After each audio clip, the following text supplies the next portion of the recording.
بسم الله الرحمن الرحيم. السلام عليكم ورحمة الله وبركاته.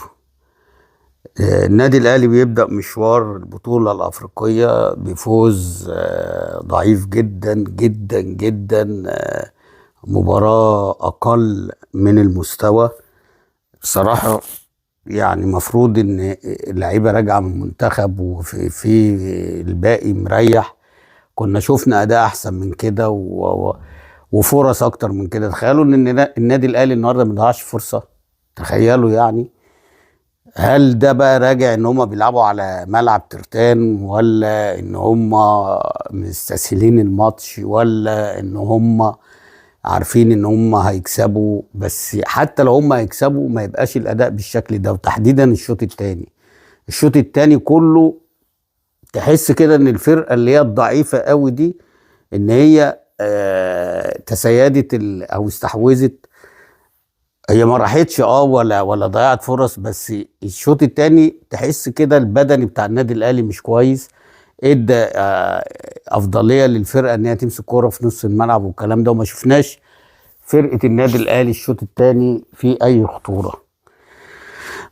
يعني بصراحة مباراة للنسيان، يعني انسى وعدى وخلاص، وهم هيجوا هنا ان شاء الله الماتش اللي جاي طبعا في الاستاد، وهتبقى الامور وضحت والكلام ده. طبعا في ناس كتيرة بتتكلم وبتسألني على المدير الفني. لا طبعا هو مش هيبان دلوقتي خالص، لان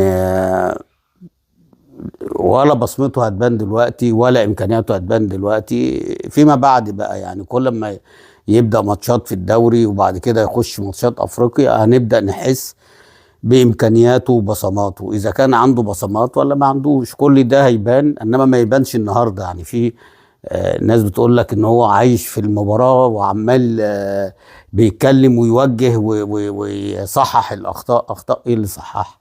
كل ده مش هيبان دلوقتي، وهنشوفه لسه في الماتشات اللي جايه. ولكن انا شايف ان هو فوز باقل مجهود. النادي الاهلي جاب جون من خطأ لمدافع بروندي، فريق بروندي ده، وقدر ان هو يحافظ عليه. وفرقه بصراحه انا ما اعرفش الفرق اللي زي دي بتاخد يعني الدوري بناء على ايه، وتشترك في افريقيا بناء على ايه. فرق ضعيفه جدا جدا. عشان لما بنتكلم كده بنقول ان افريقيا بتبدا من دور الثمانيه وانت طالع بقى الدور الاربعه قبل النهائي للنهائي. الناس بقى بتقعد تقول لك لا بطوله افريقيا ما فرقه. ده في فرق عندنا في الدوري المحترفين احسن منها واقوى منها في دوري المحترفين. يعني هي يعني فرقه زي دي لو جت عندنا في الدوري المحترفين اعتقد انها تهبط. ولكن هو ده قدرنا بالنسبه للكره الافريقيه يعني. على العموم مبروك للنادي الاهلي وجماهيره، ومباراه للنسيان، ويفكروا بقى في الماتش اللي جاي هنا ان شاء الله باذن الله. السلام عليكم.